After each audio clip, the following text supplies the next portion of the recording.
شبابكو هدي مبادئ دو قشوا دتك وحبدله وأي ويكعف ماد بدني وأيلك ويكحوق بدني حقو دو سوكوريا ونمسي نقصاميو انت بدن مصالح دنوية بدن وأيلا شدان موطان عرفتي أنا وضو داركتها وحسيتها قرن يرو كريستيانو دبرك كغه qoraya ama barsaban ugu qorantay ama hebel ku qoraya maxaa magacyada gaalada lagu ururiyay sidadkani maxay nolosha ku soo kordhiyeen maxay tareen aqla neefay bay laba birood dhexmariyay baad oran doontaa soo maaha wax kale ma qabtay marka inuu runta ka sheegno aqla neefay ba laba birood la dhexgaliyay wala laga yaabaa inuu dhaana kuwa halka dhexgaliyo ugu fiicna sida loo dhexgaliyo لكن نولش وحبا كما ترتو لكن عصرنا إنه شغلنا وحلا هذا دلني يرد الدور كودي ولا سي شيدي يبالي حال لقول شيدي لا بس شيء قالوا حال لقول شيدي يبالي هذا سبورتس وحلا عيارة تسمى إذا أنا رجل دلني يرد بدنا ميل فرديدو ليفربول بابا ديسه مانشستر باكا بديسه قالوا ده باهر رئيسه شغل لوجا دقي kubadda la garay qofka ciyaaraya waxa laga yaabaa in la yiraahdo jirka uu dhismayo iyo waa dhididaya iyo waa kan adiga ka daawanaya maxaad helaysaa shayga labaad ee lagu jeediyay waxay yiraahdaan waa muusik hees cusub baa soo baxday concert baa jira fanaan hebel baa imanaya fanaanadii heblaaya heesaysa waa muusik labada kooxoodna bay yiraahdaan waxay caan ku yihiin oo lagu sii daayaa inta ugu badan le mukhadaraadkuna uu dhex socdaa kuwa heesa qaar baa nuskiila xashiishada cabi jiray oo la dhegaysan jiray markuu tiyaatarka soo fuulayo si aan u khajilin u xiiqin u kakan u indha caddeeyo xashiishad bay kasoo dhargi jireen waraan badnayn insha allahu tacaala baynu odhan doonnaa oo ku saabsiisan ninka dhalinyarada ah iyo ahdigii nabi maxamed sidoo ahaa maanta sida la yahay iyo waxa la inooga baahan yahay dhalinyaradu ummad kastaba oo mustaqbalkeeda waxa la yiraahdaa umamka mustaqbalka u soo socda inuu wanaagsan yahay iyo inuu xun yahay waxa lagu qiimeeyaa shabaabkeedu qaabka uu yahay dhalinteedu qaabkayt way dhalintaasi waa rijaalul mustaqbal waa un hoggaanka ummadeed cidda qaban doonta hadday dhalintaasi tahay dad caqliga ka daalay sabirku ku yar yahay waxqabadku ku yariyay waddo qumana aan haynin waxay u badan tahay mustaqbalka ummadaasi inuu mustaqbal madow ama mugdi ku socdo inuu yahay haddii se dhalinyaradu ay toosto waxaynu odhan karnaa mabaadi'dii dunida soo martay ama ha noqoto mabaadi'da bini aadamka ama ha noqoto kuwii sharciga ilaahay soo dejiyey subxaanahu wa tacaala waxaa hoggaaminayay dhalinyaro saacidka ama cudud ay ku taagnayd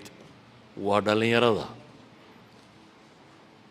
waxa laga yaabaa erayga dadku inay in badan iska qariibsadaan oo moodaan had iyo goor waayeelka ama dadka waaweyn inuu yahay dadka wax bedela waayeelku waa iska taliya ra'yi waxay keenaan laakiin hadaynu quraanka in yar uun fiirfiirino ilaahay subxaanahu wa tacaala wuxuu inooga warramayaa nebi ibraahim qisas badan oo uu leeyahay لكن قصوين النبي إبراهيم وحكم ده كليجي إنه مجتمع دن كهريمي سواء قرى إنه مجتمع دن كهريمي ده تنسي ضاد أفوره ضاد فعليين وسميين أو سنة ما دي عابد شيرين مرة يدريرين بمضحك قرى وحصار يا بيبال إذا هذا كيو جوينا markaasuu seeftiina suray way soo noqdeen waxay yiraahdeen ilaahiyadeedii sidan u galay ninka sidan ilaahyadayadii u galay waa daalim markii la iswaraystay dadkii waxay yidhaahdeen qaaluu samicnaa fatan yadkuruhum yuqaalu lahu ibraahim qaaluu samicnaa fata waxaanu maqalnay nin dhallinyaro ah oo had iyo goor wax ka sheegi jiray baanu maqli jirnay yacnii cidda googoysay garan mayno laakiin haddii cid uun la tuhmayo nin dhallinyaro oo asnaamtan ka hadli jiray ayaanu garanaynaa waa tii la yidhi ha la keeno calaa acyuni innaas dadka horteeda ha la keeno waxaa laga yaabaa dadku inay ama ku markhaati furaan lacallahum yashhaduun yacni inay ku markhaati furaan amaba inay soo xaadiraan oo arkaan ninkaa cuquubada ku dhacda iyo sida wax u jiraan markii la weydiiyeyna wuxuu yidhi iyaga ha la weydiiyo kan ugu weynuunbaaba malaa dilaya ee seefta sita markaa dib bay isugu noqdeenoo waxay idhaahdeen war haddii baanay isba difaaci karaynin ilaahaan isba difaaci karayn isagu lafihiiso haddana la caabudayo haddana qur-aanku wuxuu tilmaamanaya dib uga soo noqdo qisada waa taqaaniin kama uma socdo inaan qisada ka warrabo laakiin waxaan u socdaa un erayga ah fatan yadkuruhum yuqaalu lahu ibraahim waxay tilmaameen inuu yahay wiil dhallinyaro ah ninka mujtamacan dhan iyo mabaadi'doodiiba ka hor yimi qur-aanku wuxuu kaloo inooga warramay nebiyullaahi yuusuf qisada nebiyullaahi yuusuf waa qiso aada u cajo badan oo ka soo bilaabmaysa isagoo inan yara oo walaaladii colaadiyeen oo dabeetana ay god ku rideen ku gebagaboobaysa isagoo masar ka taliya oo ah ninkii wasiirkii ugu xoogga badnaa masarba ah inta ka dhexle baa ilaahay ka warramayaa adwaartuu maray ninkaa dhallinyarada ahi qisada tani waxay tilmaamaysaa qofku hadduu mabda' rumaysan yahay hadduu qof mabaadi' haysta uu yahay inaanu jabin innahu man yattaqi wayasbir qofka labadaasi sifo laga helo ilaahay subxaanahu wa tacaala inuu guusha gaadhsiiyo waxay kaloo qisadu tilmaamaysaa qofku hadduu ahlu mabda'yay walow dhallinyaraba ha ahaadee inuu qudwa ummadda u noqon karo tusaale waxaa qisadan ku jirtay gabadh culamaa'i taariikh ay yidhahdaan gabadh aad u qurux badan bay ahayd oo dee ninkii meesha u sarreeyey uu qabay oo isaguna wiil shaqaalo oo la jooga ahaa wiil la soo iibsaday addoonnimo loo soo iibsaday oo shaqaalo oo la jooga inay hunguraysay dabeetana uu diiday inuu ficladaa sameeyo innahu rabbi axsana mahwaaya inuuse soo taagay macaad allah ilaahay baan ka magan galay waxaad sheegayso ilaahay baa i badbaadiyey markaa dulmi samayn maayo ama ninkan axsaan buu ii sameeyey dabeetana wax dulmiya ku samayn maayo gabadhaas qur-aanku wuxuu ka warramayaa inta qof bini aadama la hungurayn karo oo dhan inay lahayd isaguna hadday baahiyi jirto un inta baahi nin dhallinyaray qabo inuu qabay gabadhu marka hore statuskeeda haddii lagu eego bulshada heerkay kaga jirto dee waa gabadhaa ninkii werigii madaxweyneha ama ra-iisul wasaaraha waxaad tidhaahdaba casiizu misr waa gurigaa gabadh joogta waa midda labaadee waa gabadh culammadu ay ku tilmaameen inay qurux leedahay waa midda saddexaadee raggaa wax hungureeya inta badan codsigu iyadu ka yimi waa midda afraadee waxay diyaarisay meeshii ficladu ka dhici lahayd oo dhan waqallaqat ilabwaaba waqaalat hayta lak albaabada iyo daaqadaaya meel walba waa geejisay labadood oo qura weeyaanoo cidilama joogto iyadaana u dhawaaqaysa isaga dhankiisa marka la eego waa nin dhallinyaro ah oo aan xaas lahayn oo qariib ah qofku meelaan laga garanay دي ماشي والدك يا ده رضا يرولك سيجوجان واضح حشون ساكتو ده وحلقيا بين هذا واحد دم بيسميني لكن ما عيد بك هاجرنا إن هذا جوكتو وحلقيا بقف في نسوق سكجلو سير هذا يا أخو جرنا يبا لكن وانا دلني يرى حاس ماله وغريب ومالا لقى جرنا بوجوجا إن دأدو جوجا ودأ دلني يرى نما ده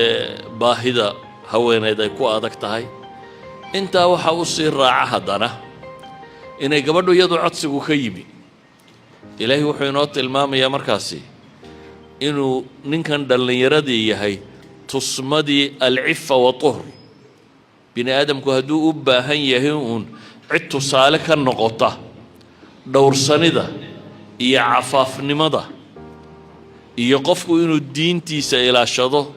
وآخرة ديسا وكدور بدو أدونك إيا الملذات كي الله إنو تصالو يهيب إلهي سبحانه وتعالى قرآن كينا قلت المامية وحا قرآن كسو أروري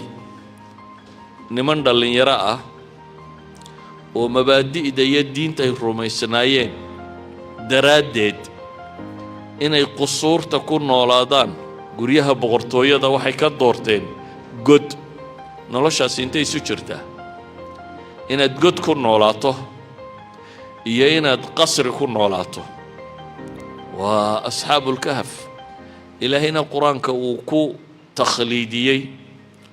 qisadoodii niman dhalinyaro ah oo diinta rumeeyay laakiin ku dhex nool mujtamac أن دين الله يسنن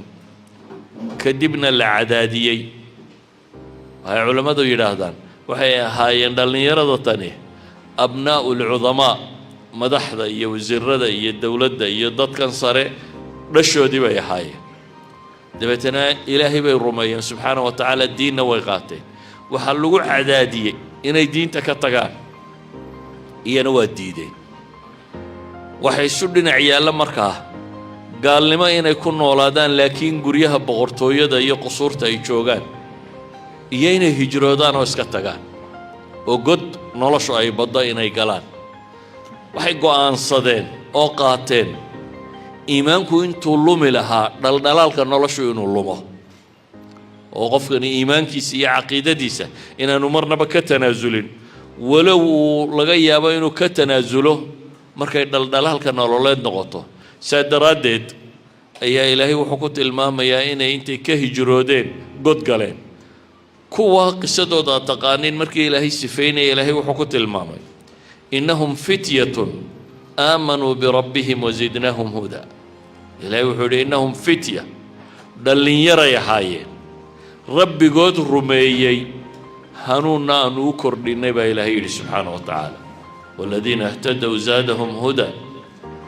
قفكو هدو يسوي هانونو إلهينا هانونكو كردية ونيسرك لليسرى قفكو هدو طريق الصحة قادو إلهي عابدو إلهينا وأفضيدي سبحانه وتعالى سيداوغيد دالين يرادا سيكو وحي هاي انداد معتزين بدينهم دين تودو أي كلا خالصانتي وحكا لأردن ما أنت واحد مدادتك أكتو دا إن دين توقر رخصانت معان كان ولدين كقال سي معاصي ربضا حن يبان يقولون قرار دان لو قد عي خيامه يتوغو وحوغا الدنيا ان لهلو وحا طور يا نوادين كون الهي وحت الماميا يغو ابنادا قصور تاسا علماء كفسران ان الدين درادد uga tageen dhulkii ay ku noolaayeen oo dhan idan diintooda kala qaalisanayd waxa kala oo dhan diintoodaas sababteed baanay u ictizaaleen ama u hijroodeen ama uga tageen dhulkii ay joogeen oo dhan ayuha alahibba quraanku wuxuu kala u tilmaamaya yani inta badan Soomaalidu waxay yiraahdaan waayeelku ma wada islaama bay yiraahdaan يعني مصالح كلا إيه وحكلوا إلى العشرة لكن إنك دلنيرة ده يوحوا بدنيه هدو حق فهمه وحكلوا دنا نكفقه هدو حق فهمه وحكلوا دنا نكفقه وحنا يؤب بدن تهاي نلش مصالح ده ترى ده بدن لين أنا يسجل واحدين ووح بدنا وسي إلى الشضا وكسي دجنادا إن نجرين إذا القرآن كوحين وقور رمي مركا أنبياء داسي يدتك صالحين تا وكور رمي وهكا مدى القرآن كنا اللي يردي وكور رمي سورة البروج ولدي لك وكور رمي والسماء ذات البروج واليوم الموعود وشاهد ومشهود قتل أصحاب الأخدود النار ذات الوقود توانين اللي يراه نبقرة حديثك صحيح مسلم مسوشي نبقرة أو سحر رولها يستي هذه يقول نمك السياسيين تاهي أما بني آدم كسيدي السبا وعبصده إما إنه إلهي كعبصده أو أنه مخلوقاتك وحوين وأرق أما إنه خلقك كعبصده إلهي إلابه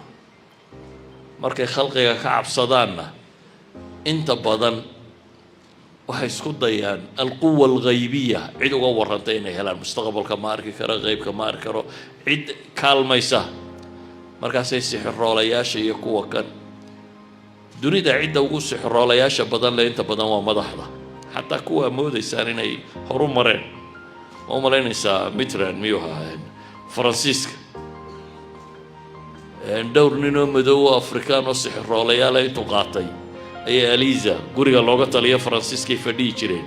مشهر كواحد لوجو قرينا إلا تالية ياليهين لا تالية شمد حوينا ينيين وهكذا ما يغبن جرينا وأنا من سحر راليال وسحر كوسمية مركا واحد نقدر لا يون إن ولو قرية عادية قرية مدوية وقرية دوريها نقدر قريها مقاشان سحر راليال شو كمان مغنى واشو كان لكن كاميرات كلام الصورية وهكذا nin boqora oo sixroole haystay baa sixroolii ka gaboobay marka waxa la yidhi wuxuu yidhi waa aragtaan anigu waan gaboobay nin dhalinyaro ah oo fahmo badan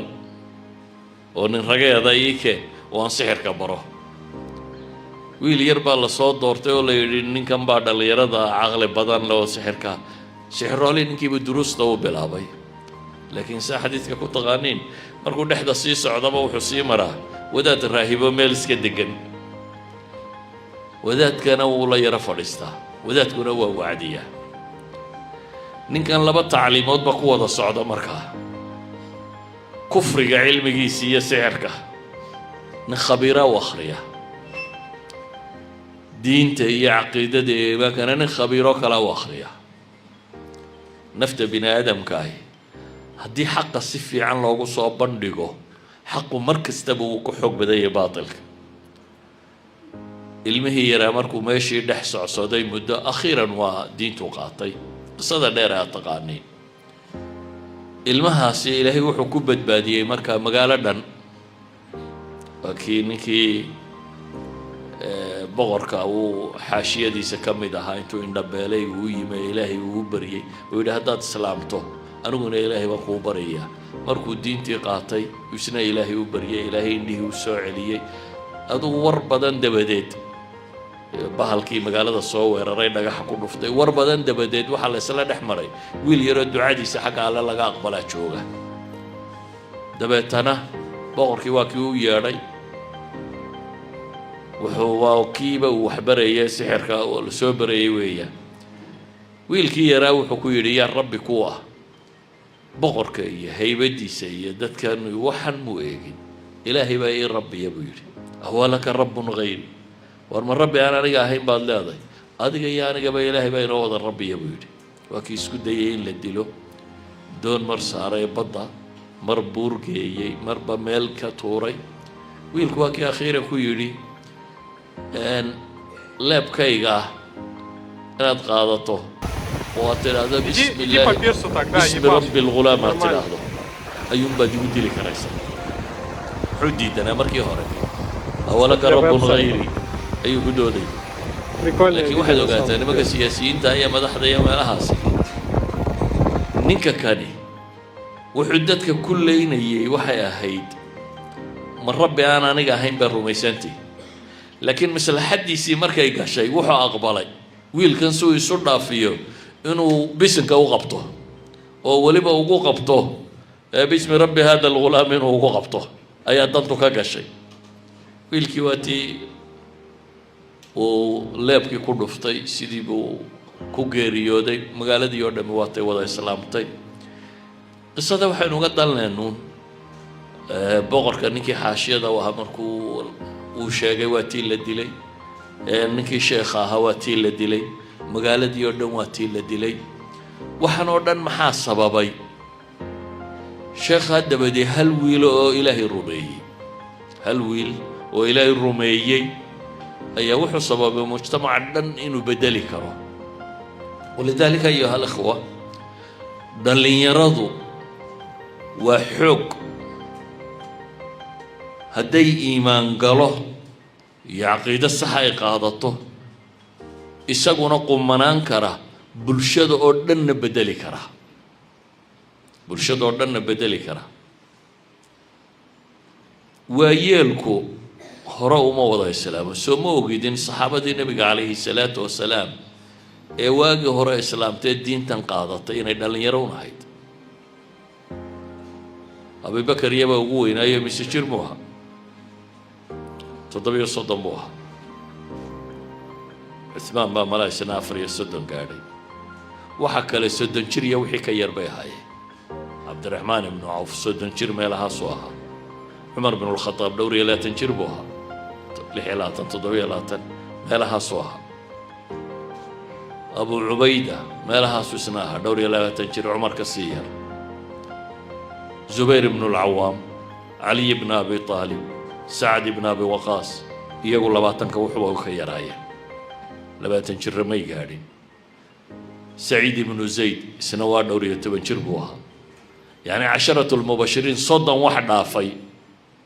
وحكو جرب الله إلى هذا عثمان iyo Abi Bakr iyana afarta kamay gaadhin iyana waa dhalinyaro Quraysh sanadideedii waqtiga hore cid kama islaamin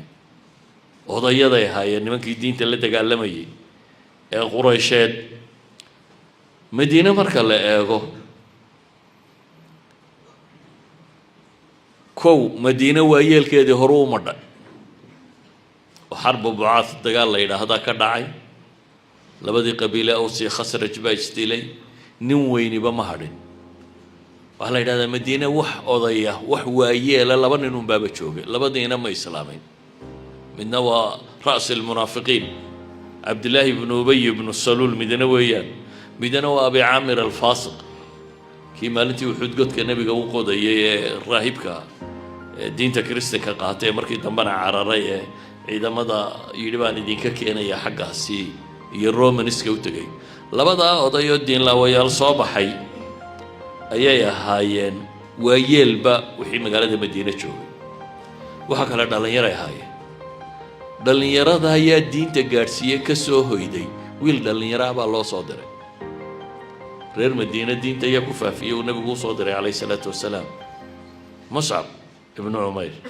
nin dhalinyaro oo xaraga badan oo islaan xoolo haysta dhashay oo khatar buu ahaa markuu diinta qaatayna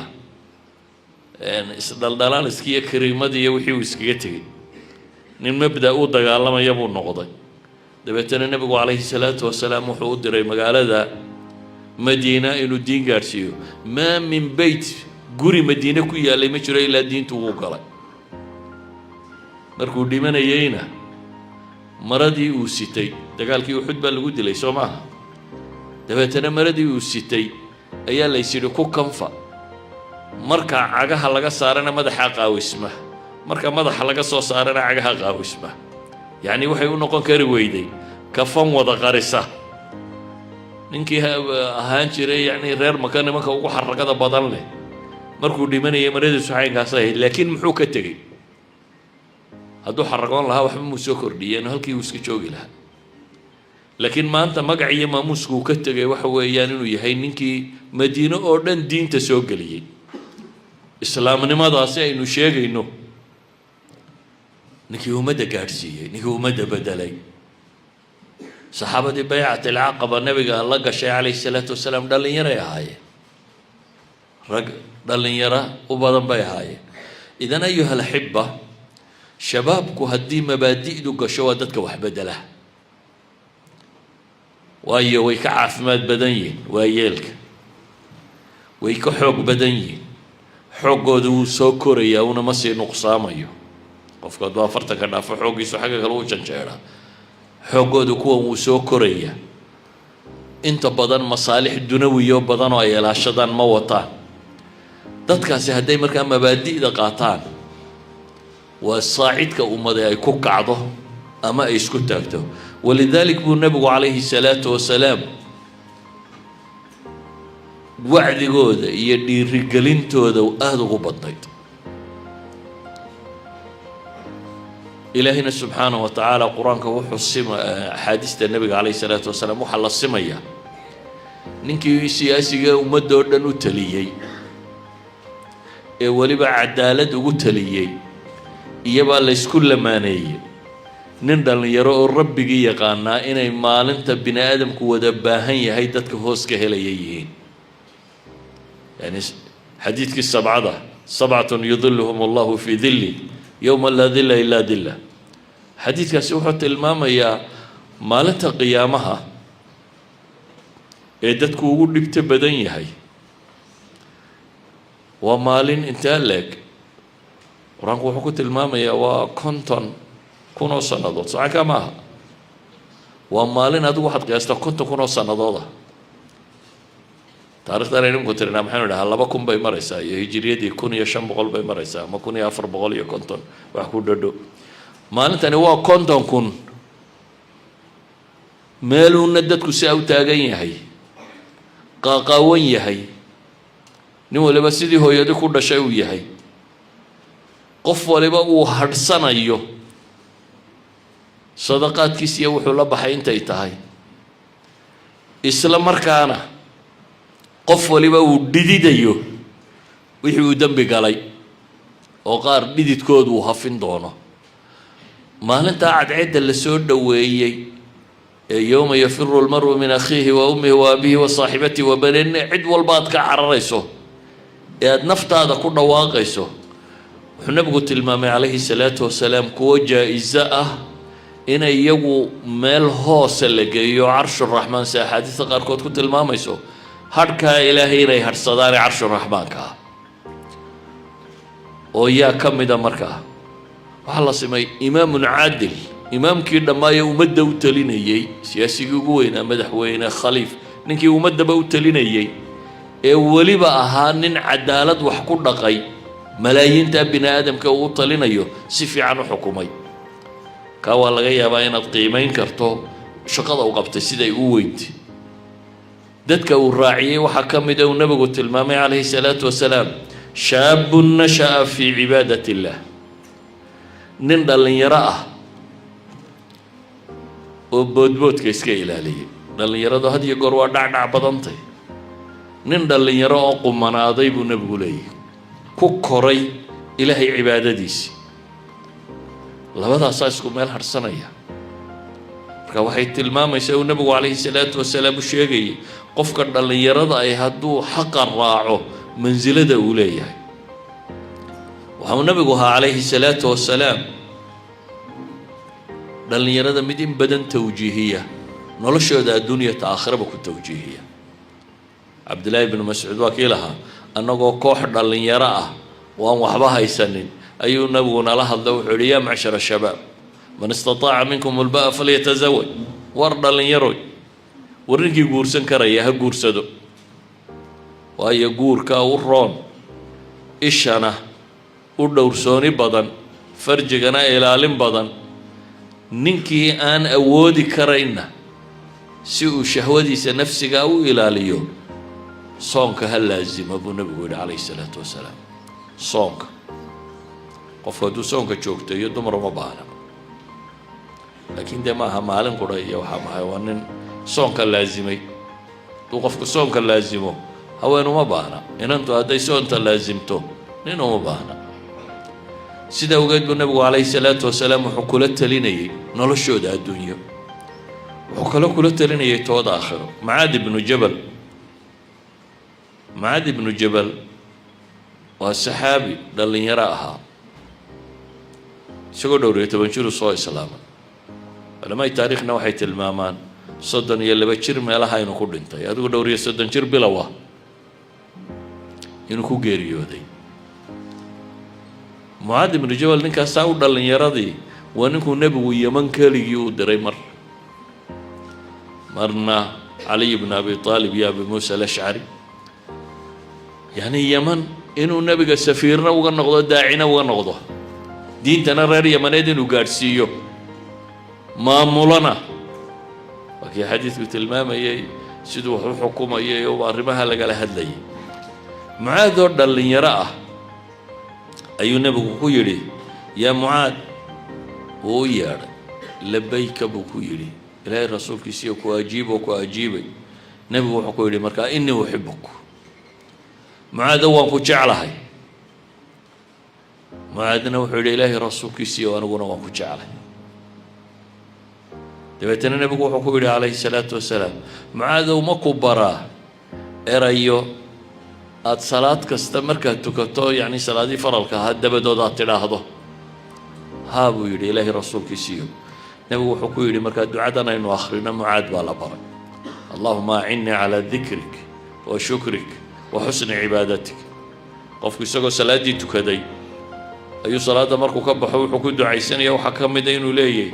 ilaahayow xuskaaga iyo mahadnaqaada iyo cibaadada wanaajinteeda ilaahu igu gargaar. qofka muslimkii noloshoo dhan ilaahay buu gargaarsadaa.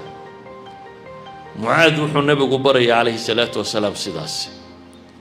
wuxuu ahaa nebigu calayhi salaatu wasalaam mid la taliya dhallinyarada. cabdillaahi ibnu cumar baa ka soo horbaxay oo nin dhallinyaro oo masaajidka iska seexda. innagu dhallinyarada markaynu la talinayno inta badan adduunyadaynu kala talinaa, saxaynkaa maaha. nin noqo, rag iska dhig, meel ka soo bax, xoogso, isku fillow, halkaasaynu uga maysnaa. adduunyadaa inoo muuqato inala weyn. cabdillaahi ibnu cumar oo nin dhallinyaraa buu nebigu la hadlayay. dabeetana wuxuu ku yidhi nebigu, kun fi dunyaa kaannaka gariibun aw caabir sabiil. xadiidkaa wada taqaani. adduunkan waxaad ku ahaataa nin gariib ku ah, waageeni, stranger, nin dee qof socotay markuu meel yimaado uu gariib ku yahay. daaraheediiyo waxaan kama fakero, waayo isagu waa kaa socotada. aw caabiri sabiil buu nebigu yidhi, ama mid jid goynaya oo kale aad tahay. adduunka waxaa xaqiiqo ah inaynu gariib ku nahay, caabiru sabiilna inaynu nahay. adduunka in yarun baa la joogaya maalmo, maalmahana in cunaana waad cuni, maro yarna waad gashan. intaasaanu ku gabagaboobaya. hadday u badatana dhowr carruurana waad dhali. maxaa ka dambeeya laakiin? nolol aan dhammaanaynin. nolol aan dhammaanayn baa ka dambaysa oo janno iyo naar ku gabagabowda. saa daraaddeed nebigu calayhi salaatu wasalaam wuxuu saxaabigan dhallinyarada kala talinayay nolosha fog. tan dhowe waa iska in yaroo koobane, nolosha dheer waxa uu yeeli doono. maalin buu Mucaad binu Jabal saxaabigaa la yidhaahdo ayuu nebigu calayhi salaatu wasalaam dameer Cufayr la yidhaahdo isagoo fuushan buu yidhi soo fuuladna. labadoodaba dameerkii bay wada fuuleen. dabeetana isagoo dameerkii saaran buu nebigu wuxuu ku yidhi, Mucaadow, hal tadri xaqu llahi calaa cibaadih? ilaahay addoomaha xaqu ku leeyahay ma taqaana? markaasaan weydiiyey buu yidhi, wamaa xaqu? ilaahay rasuulkiisiiya uu ii sheeg. ilaahay iyo rasuulkiisaa garanaya buu yidhi. wamaa xaqu lcibaadi cala allah? labada su-aaloodoo wada socduu nebigu weydiiyey. addoommadu xaqay ilaahay ku leeyihiin iyo ilaahay xaqu addoommada ku leeyihin. dunida aynu maanta joogno makhluuqaadka aynala weyn oo inoo muuqda. sida daraaddeed makhluuqa xuquuqdiisunbaa laga warramaa. gaalaana hogaamisa, muslimkiina gaaluu daba socdaa. dabeetana gaaladu waxay u sheegtaa unbuu isna kaga daba dhawaaqa. waxaad maqlaysaa markaad meelahan soo maqashaan xuquuqda dumarka, xuquuqda carruurta, xuquuqda dhallinyarada, xuquuqda kan, xuquuqda dhirta, xuquuqda xayawaanka, حقوق الإنسان سواء ما مغشان إمساد أنت مغش يدو حقوق الإنسان يا حقوق الدمر يا حقوق المحابس يا حقوق كذا لقى والرميه أنت مغش يدو إلهي حق يسلقى والرميه إله كون كباله كون هو مخلوقات كيسي إلهي حق يسيدو لقى والرميه أنت مغش نبي عليه الصلاة والسلام وحكوا وادو كور رمي وحوي أنا ضد كبره حق إلهي كله سيدي ربي قد ولا نقميا سادر هذا دو سحابي مركو إليه إلهي رسول كيسا قرنيا نبي وحكوا حق الله على العباد أن يعبدوه ولا يشركوا به شيئا حق إلهي والدوم ده كله وين الكلي عابدان عيدنا والشركي إلين كورنا هذه عيدي وحكو سيسو وعيدنا وحكو سيسو ما أنا عيد كلو ما هاد نقضه سيدك ولاكت توقف يعني وحكو سيو أدنى أدمت كلو ما هاد نقضه إلهي سجاكو أبوري سجاكو أرزاقه دنيا تكون نوشي سجا إسكاله عيد كلو لا لهي ما شرتو وحيا لو ده بني آدم كلا شيك أنا يا إلهي بس كوضع له إله النمعة ده سودن كسيي كرانه مع لينجي بيجري أكسجين يمكن ما عيد بأكسجين كأيبسه سكان نفسه تام وسكعب تاو إله وحاسون معاي نسيي عبادته إلى وما هدنقه كور هدين وغيرك وما هدنقناه سادر هدد من نبي حلي إلهي حق الدومها كله وين يسوون عابدان وأنا يعد كله وشريك يلين هدي تعالى ما دانا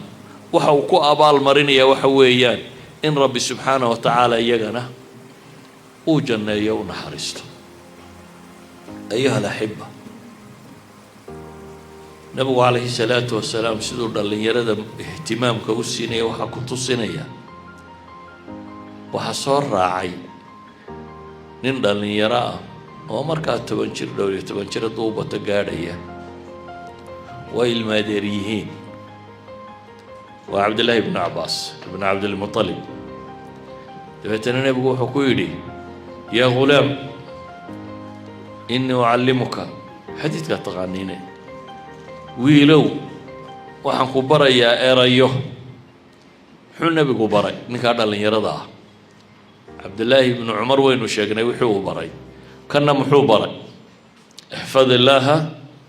يحفظك احفظ الله تجده تجاك حديث كاوضا قرر لسان إلهي سبحانه وتعالى دينك سيلالي وحكام ممنوعي كديرو وحو كفري لكالي إلهينا مركاوكو إلالينيا إن تنصروا الله ينصركم هداد إلهي مع سيداد وبضطه هذا عاسيسو ما لنت شددك هيسا إلهي كون حريصا مايا فرعون كبر مركو يقول آمنت بالذي آمنت به بنو إسرائيل محله وجوابي الآن وقد عصيت أي لي ما هديك كنت ولا لي إمك مياد هدي إلهي سبحانه وتعالى وقت قاعد عافمات قبطاد وما هاد نغضه وقت قاعد براري سنتي هاد وما هاد نغضه وقت قاعد وناك سنتهي يعرفك في شدة سو حديث كيفكم يجري اعرف الله إلهي قرو مركاد برواقده كجرته إلهينا وحو كو قران دونا codkaaga marka samada waa laga garanaya ilaa hore uu iman jiray adigoo wanaag iyo khayr ka shaqeynaya ayuu hore uu iman jiray marka waa lagu naxariisanaya ibn Abbas nabigu alayhi salatu wasalaam nasaasu kula talay ayuha alahibba da'dan dhalinyaranimadu waa da'dii islaamka halkan soo gaarsiisay يا هاي القراء دي تضباطن كهاي للاي وهاي الشباب من الأنصار لأن يرى أنصار تكمدة والقراء لورنشري وعبادة هانشري وانت قرآن كاخري عبادة سنيا مويانا انت كلنا بيها مساجد كصورنا محابي سوء بيان حابي كينان وإيبيان أهل الصفة يدد كما يلهن شوغيسيان dadka muslimiinta ah bay inta kalena u gargaari jireen oo shaqay hayeen habeenkiina niman quraan akhris badan bay ahaan jireen qabiilooyin baa nebiga u yimi calayhi salaatu wasalaam oo yidhi waanu islaamaynaa waa kanoo reer hayagii inaanu diinta barra baanu rabnaayo cid nagu dar 70 nimankaa ka mida buu ku daray waxaan filayaa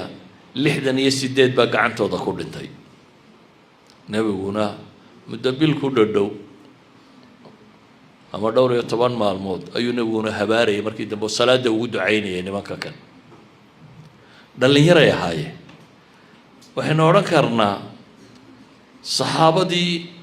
diinta tan halkan soo gaadhsiisay tirada badnayd dhallinyaradaasay wada badnaayeen usaamata bnu zayd ee ciidanka muslimiinta hogaaminayay iyadoo weliba ay ku jiraan ciidankaasi cumar iyo abubakar iyo rag waaweyn ay ka mid yihiin ghaswatu mu'ta imisuu ahaa imise jir ma u malaynaysaa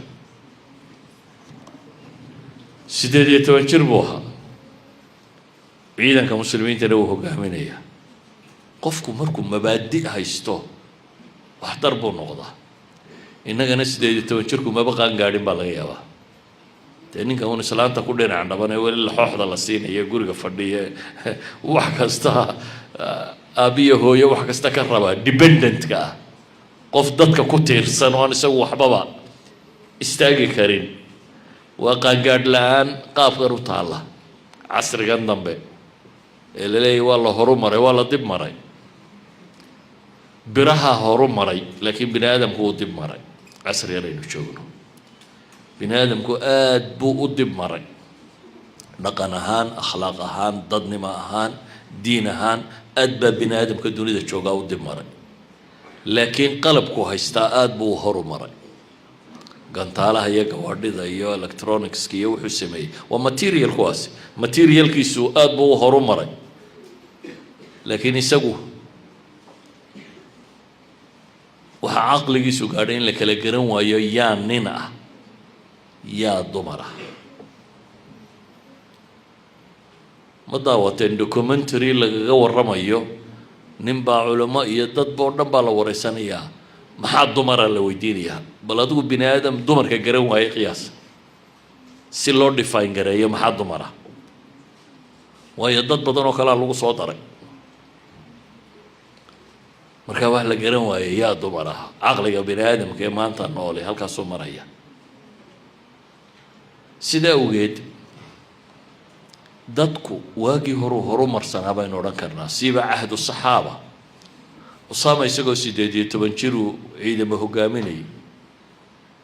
isagoo dhallinyaro ah buu nebi maxamed la tashanayo tala weydiinayay xaadiisatul ifki markay dhacday nebigu dadkii uu talada weydiinayay axaadiista ku soo aroortay ayaa ka mid ahaa caliy bn abi aalib iyo usaamata bnu zayd ayaa ka mid ahaa walaa ilaahay rasuulkiisii oo anagu wax dhiba kuma ogin gabadhaasi waxa laga sheegayo yuu ahaa citaab ibnu usayd saxaabigii la odhan jiray waa amiiru maka ninkii xukumi jiray cabdillaahi ibnu zubayr intuu jiray waa dhallinyaray wada ahaayeen waxaynu markaa tilmaamaynaa ninka dhallinyarada ah haddii laga dhigo qof bilaa shaqo ah wuxuu noqdaa culays mujtamaca saaran waayo waa qof wuxuu cuno iyo wuxuu cabo iyo wuxuu huwadaba doonaya isaguna aan product lahayn wax soo saarba lahayn wuxuu noqdaa inta ugu badan leh culayska ugu dhibta badan leh ee dowladuhu ay wadi kari waayaan sidaa awgeed bay reer galbeedku waxay u sameeyeen meel lagu jeediyo ninka dhallinyarada ah siyaasiyiintu way iska jeediyeen waagii hore khatar bay siyaasadda ku ahaayeen galbeedka markii la joogay khatartaasina waxay ahayd thawraadkii dhici jiray dhallinyaraa dhigaysa faransiiska 68kii markii thawraddu ka dhici gaadhay dhallinyaray ahaayeen shabaabkii jaamacaadka joogaya waxa kan bay ahaayeen laakiin casrigan aynu joogno waxaa la yidhaahdaa dhallinyarada dowrkoodii waa la sii jeediyey baa la yidhi maxaa lagu jeediyey laba shay oo qole waxaa lagu jeediyey bay yidhahdeen sportska waxa la cayaaro dee somaydaan aragun dhalinyaro badan oo meel fadhido oo liverpool baa badisay manchester baa ka badisay qolada baa horeysa shaqo looga dhigay kubadda la garay qofka cayaaraya waxaaba laga yaabaa in la yidhaaho jidhkaa u dhismaya iyo waa dhididaya iyo waa kan adigaaga daawanaya maxaad helaysaa wax adigu aad helaysa oo aan caafimaad darro ahayni ma jiro iyo caqli xumo adigu caafimaad ahaanna meel baad hor fadhidaa saa u tigtigan tahay waktigaagana wuu lumayaa caqligaaguna wuu ku wasakoobayaa walidaalik cayaar baa loo xidha markaa dhalinyaroo dhamme cayaar bay ka warramaysaa noocay doonto ha noqoto kubad gacmeed ha noqoto mid cageed ha noqoto basket ha noqoto volley ha noqoto orodda ha noqoto waxaan ha noqoto cayaar baa lagu jeediyey shayga labaad ee lagu jeediyey waxay idhaahdaan waa music hees cusub baa soo baxday concert baa jira fanaan hebel baa imanaya fanaanadii hebelaayaa heesaysa waa music labadaa kooxoodna bay yidhaahdaan waxay caan ku yihiin oo lagu sii daayaa inta ugu badan le mukhaadaraadkuna uu dhex socdaa kuwa heesaa qaar baa nuskiile xashiishada cabbi jiray oo la dhegaysan jiray markuu tiyaatarka soo fuulayo si aan u khajilin u xiiqin u kakan u indha caddeeyo xashiishad bay kasoo dhargi jireen kuwan orda iyo waxa ka weydinkan intaa maqla dhiigoodaa la baadhaa iyo kabaa la baadhaa iyo waxbuu soo qaatay iyo waxba kana idan dhallinyarada maanta dunida joogta music iyo wixii la socday filimkiisi iyo heesihiisi iyo riwaayadihiisi iyo wixii iyo sports baa lagu mashquuliyey labadaasina bulshada waxba kuma kordhiyaan laa dowladnimada walaa dhaqanka walaa bulshada waxba kuma kordhiyaan qofku inuu jidhka dhiso cayaartu u baahan yahay maaha cayaar dadku intay isugu yimaadaan ay daawadaan meeshuu doonaaba uu cayaari karaa walidaalika noloshaa laga saaray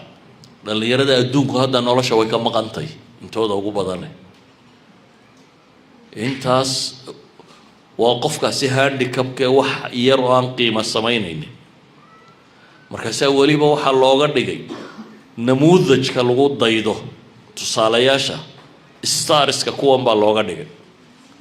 markaa dhallinyarada waxaad maqlaysaa modelkani marada ninkani sitaa waa star hebel xidig baa qaadan jiray xidig hebel waa maradu xidhan jiray carruurteenna waad wada aragtaa wuxuu sitaa garan yaroo cristiano uu dhabarka kaga qoray ama number 7 ugu qorantay ama hebel ku qoray maxaa magacyada gaalada inagu ururiyey se dadkani maxay nolosha ku soo kordhiyeen maxay tareen caag la neefeeyey bay 2 birood dhex mariyeen baad odhan doontaa un soo maaha wax kale miya qabteen markaynu runta ka sheegno caag la neefeeyey baa 2 birood la dhexgeliyey waa laga yaabaa inuu idhahdo kuwa halkaa dhexgeliyo ugu fiicna sida loo dhexgeliyo laakiin nolosha waxba kuma tarto nolosha waxba kuma tarto dowladnimo aanay wax ku taraynin nolosha caadigaa baanay wax ku taraynin iminkana balaayiin baaba la isku siiyaa rag baa ka dhex arkay in dhaqaalo laga samayn karo marka kuwii dhaqaale haystayna industry bay ka dhigeen industry dhaqaalo soo ka warshada haysta ka kilaabkan haysta kubadda lagu cayaaro laga yaabo inuu ka lacag badan yahay warshadaba warshadu lacagtay soo saartay faa'iido soo saarto inuu ka lacag badan yahay baa laga yaabaa saa daraadeed baa kan yara kubadda laadaya berigii hore kuwa kubadda cayaara kubaddu hiwaaya bay ahaan jirtay hiwaayada soo ma taqaaneen hobby yani profession ma yahayn shaqo ma yahayn waxay lahaayeen dadkani shaqo kale oo ay qabtaan dhakhtar buu ahaan jiray kubaddana wuu cayaari jiray booliis buu ahaa kubaddu cayaari jiray lawyer buu ahaa kubaddu cayaari jiray saasay waagii hore ahaan jirtay markaa rag shaqo kale haysta oo nolosha wax kale ka qabta ayaa kubadna cayaari jiray tiimka dhan waxaa laga yaabaa meesha la soo taago inuu mid dhakhtariye mid injineeriye mid booliisiye mid lawyer iyo magacaas ay ahaan jirtay iminka maaha iminka waxa weeyaan ninkan markuu yar yaaba lagu daraa iskuul kubadda lagu barto halkan idinka iskuullada laydinka geeya isaga iskuul kubadda lagu barto oo Barcelona leedahay ama Hebel ayaa leedahay la geliya marka wuxuu bartaaba waa kubaddaasi uun hadhowna kaasaa lagu odhanaya waa star si aad markaa waxaan loo macaaneeyo ninkani malaayiin buu ku qaataa kubadan ulaada iyo baasha shalay hiwaayadahay malaayiin buu ku qaataa rag baa ka dambeeya waxa kanoo industry ka dhigay lacageed oo TV-yada laga daawanaya lacag ka soo saara ka lacag ka soo balaayiin baa laga soo saara laakiin waa balaayiin dad la luminaya laga soo saaro sida aflaamta riwaayadaha heesaha balaayiin baa laga soo saara laakiin balaayiin dad la luminaya laga soo saara weeyaan xayaysiiskay ku dhaxaysiiyaan oo qura lacagta lagu cayaaraba ka badan waxaan u tilmaamaya inaan idiin sheego waxaan inaanay macno samaynaynin nolosha waxba kuma leh ninku bad cayaaray dunida wuxuu kusoo kordhiyay ma jira idan noloshu isbedel bay u baahan tahay starkaagu iyo cidaad ku dayanaysaa wuxuu u baahan tahay inuu noqdo dadkii nolosha wax ka bedelay oo ayaa ambiyadii ilaahay dadka u soo diray bini aadamku markasta uu madow galoo lumo ilaahay rasuul ama nebi buu soo diri jiray rasuulka iyo nebigu macnihiisu waa maxay waa star waa xidigii lagu dayan lahaa fabihudaahu muqtadi baa ilaahay nebiga ku yidhi kuwa dhaqankooda ku dayaa nebi maxamed la yidhi calayhi salaatu wasalaam innagana waxaa laynagu yidhi laqad jaakum rasuulu min anfusikum casiiz ilaahay wuxuu inoo tilmaamay aayaad badan oo nebigu wuxuu qabanayaa waxaa ka mid ah uswatun xasana inuu inoo yihi ciddii aynu ku dayan lahayn inuu inoo yihi hadda waxaa la rabaa in lagu sameeyo markaa stars kale oo aan hayn kuwii diintaadu sheegtay kuwii nolosha wax ku soo kordhiyey kuwa ku dayashadooda oo aakhiriya adduunba laga faa'iido laakiin starska kale waxay kugu soo kordhiyaan inay madaxooda cayaar ka dhigaan marna qadaad ka xiiro marna madaxa wada xiir marna zagzaag ka dhig dhallinyaraduna markaa inay saa wada xiirato hadda ogsoonow kumuu odhan sidaa u xiiro miyaa midna ka maqasheen lecture jeedinaya in saa loo xirto maya star baa lagaaga dhigay mar hadduu star yahay uma baahna inuu ku wacdiye inaad aragtaa umaad u baahan tahay inaad ku wacdiye uma baahnid ee inaad bidhaantiisa aragtaa umaad u baahan tahay saxaabadii nebiga calayhi salaatu wasalaam iyo ambiyadii ilaahay qur-aanka kaga warramay ayaa dadka muslimiinta stars u ah kuwaasa waa dadkay ku dayanayaan kuwa ku dayashadoodu adduunkana macnay samaysaa aakhirana macnay samaysaa adduunkana waxtar bay leedahay aakhirana waxtar bay leedahay ilaahayna raalli buu kaaga ahaanaya saxaabadan aynu tilmaamayno markaa dhowr iyo 10 jir ay ahaayeen aynu leenahay ama dhowr iyo 20 jir ay ahaayeen dunidoo dhanna way bedeleen bale labadii dowladood dunida ugu xoog badnaa mar quray jilbaha dhulka wada dhigeen isku mar hadda 10 sano gudahood bay intii ugu badnayd ba kaga takhaluseen nimankaasee dhallinyarada ahaa laakiin dad nolosha macna kule bay ahaayeen oo fahmay nebigana ku dayday calayhi salaatu wasalaam ilaahay wuxuu farayna qaatay ama inagu haddaynu ku dayanno markaa dad aan nolosha macno ku lahayn oo kolba say dhafoorka u xiirtaan u xiiranno ama garanka ay xidhaan aynu xidhanno ama maraday xidhaan maalinba surwaalkay xidhaan laynaga iibiyo la yidhahdo kaasaa fiican nolosha waxba saas ku soo kordhin mayso dhallinyaro haddaad rabtaan markaa inaa adduunkana beddeshaan aakhirana macno yeelataan oo kuwa badbaado ah ka mid noqotaan naar aad ka badbaado jannadana aada hesho dalkaaga iyo dadkaaga iyo ummadaadabana aad wax u tari karto waa haddaad mabaadi'da saxa a qaadato oo ah diinta ilaahay inoo soo dejiyey subxaanahu wa tacaala ee unagu yidhi ciddii raacda ayaa liibaanaysa kuwaasi aakhirana dee hadday saan ku dhintaan waa la garanayaa meeshay u socdaan adduunkana may liibaanin tusaale quran ku siinaya dunida ayaa isugu dil badan baad u malaynaysa reer galbeedka kuwa waxaysta isugu dil badan dadka isdila oo hadday nicmaysteen maxay uga cararayaan nicmada maxay isu dilayaan yaa ugu isdil yar bay yidhaahdaan qof isagu isdila caalam alislaami bay yidhaahdaan haddana waa tan faqriga laga cabanayo kan laga cabanayo kan laga cabanayo macnaheedu waxa weeyaan caqaa'iddaa qofka hagta waxaynu u baahannahay islaamnimadu inaynu wada qaadanno yaa ayuha aladiina aamanuu idkhuluu fi silmi kaafa baa ilaah yidhi diinta wada gala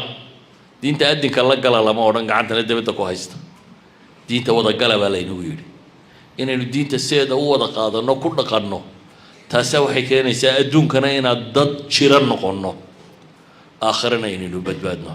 صلى الله على نبينا محمد وعلى آله وصحبه وسلم والحمد لله رب العالمين